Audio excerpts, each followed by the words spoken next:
Hello, Tom. I appreciate you agreeing to be my liaison for my class this semester is my capstone and my bachelor's degree in public safety administration. For the capstone, we had a project which was a analysis of a department, and I chose our department, City of Muskegon Police Department.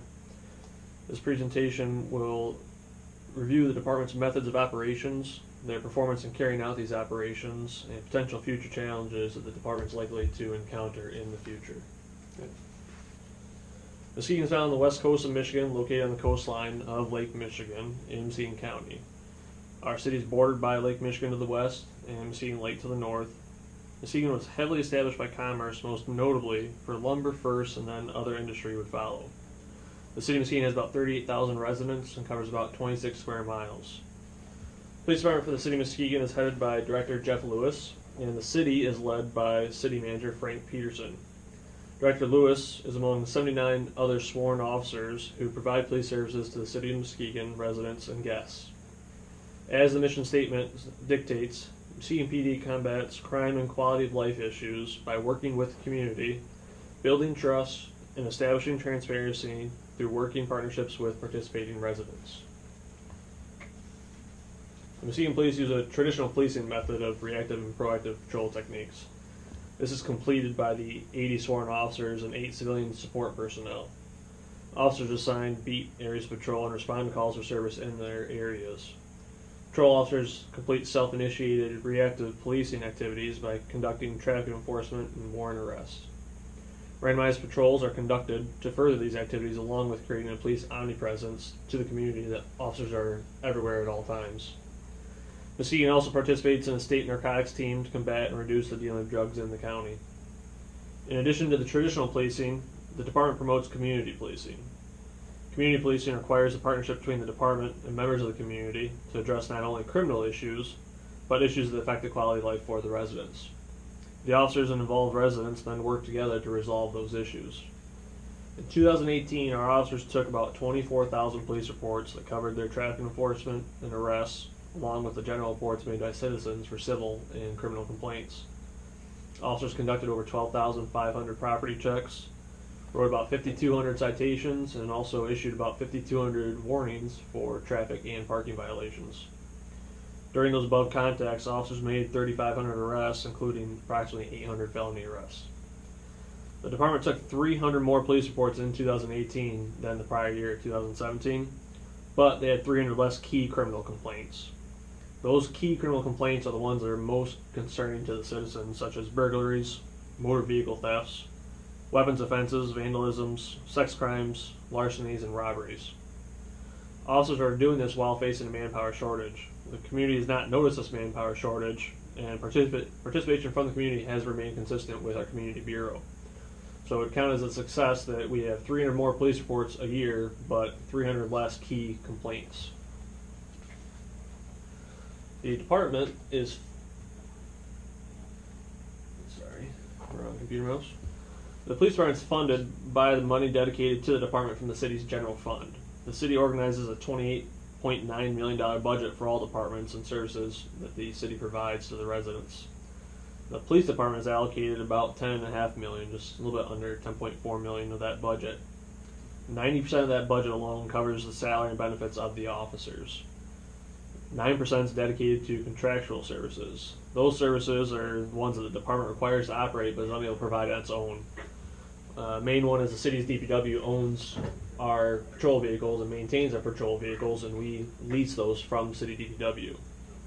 Another contractual service would be the city attorney that we get represented in legal matters, or the cleaning service that we use to maintain our department, and officers are not cleaning themselves. Those are all contractual services that the police department pays and outsources to have completed to help us continue on our performances. 1% of the budget covers supplies such as uniforms, equipment, other small items used by officers during their duties. And a very, very small amount that would just account for 0% is actually $30,000 set aside for random other expenses the department might incur throughout the year. The city is a nonprofit entity of a local government. While they're a nonprofit, the Muskegon Police do bring in small revenues that adds to the budget. These come from portions of traffic citation fines, parking tickets, property auctions, and financial seizures. Property auctions come generally from evidence or property that is found that's no longer necessary for court or for evidence and goes unclaimed by owners. The department will then auction off that property and the money gets converted back to the department's use.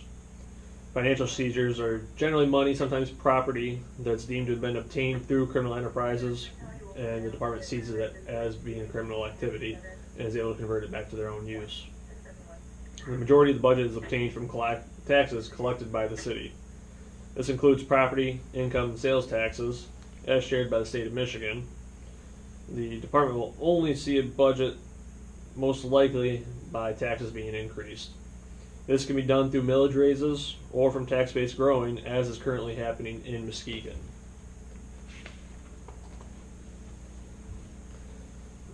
That growing tax base is some of the stuff that's on the horizon for our department. Two future challenges that the department has is the hiring and retention of qualified officers while keeping pace with the major growth taking place in the city.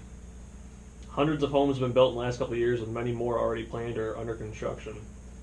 One development along the lakeshore has already placed about 90 homes where a former industrial plant has been. Restaurants and other businesses are establishing themselves in the city due to this growth, further contributing to the economic expansion. The city constantly has festivals and events going from spring through fall, attracting hundreds of thousands of visitors. The department right now is currently short 10 officers, with some retirements in the near future. In just the last 3 years, we moved through about 26 officers from retirements and people going to other departments.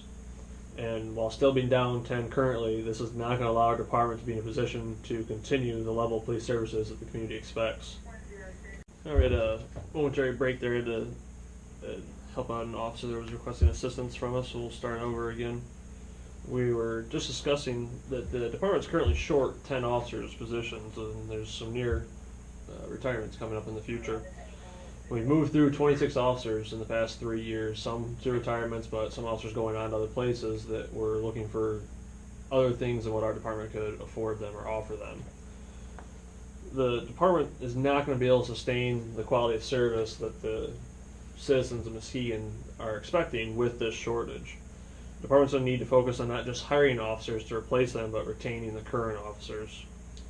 A review of benefit packages to provide for officers during and after their careers is just one portion of it. We need to provide an environment that allows officers to demonstrate their skills and abilities and show them what they have, what skills they bring to us is also important. Officers must be given those opportunities to expand their skills and learn new abilities.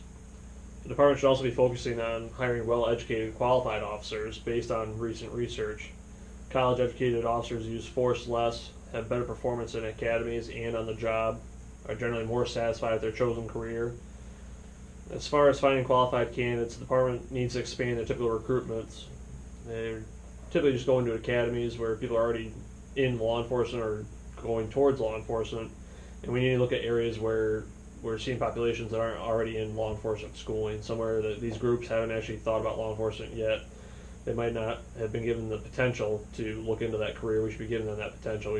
That way we can cut into groups that other departments aren't looking at and ones that aren't coming to us, but then we're coming to them to try and get them into our departments. This is a list of the resources that will support the information material used in the presentation, and I also have an additional document. This is what they call a citizen-centric guide. That it's basically a brochure, easy to hand out to citizens, let them know what our department's about, what we're doing, and let them know that we're not just stagnant. We are looking at the future. We're looking at what change is going on, which I noted most specifically is going to be the hiring, retention, trying to keep pace with the city of Muskegon and the immense growth we're seeing right now. So that'd be a copy for you if you would like to have that. Thank you. Any questions or comments? No, very, very well put together. I concur with what you're saying for sure. So, Awesome. thank you. Thank you for your time, sir. I appreciate it. Yeah, thank you.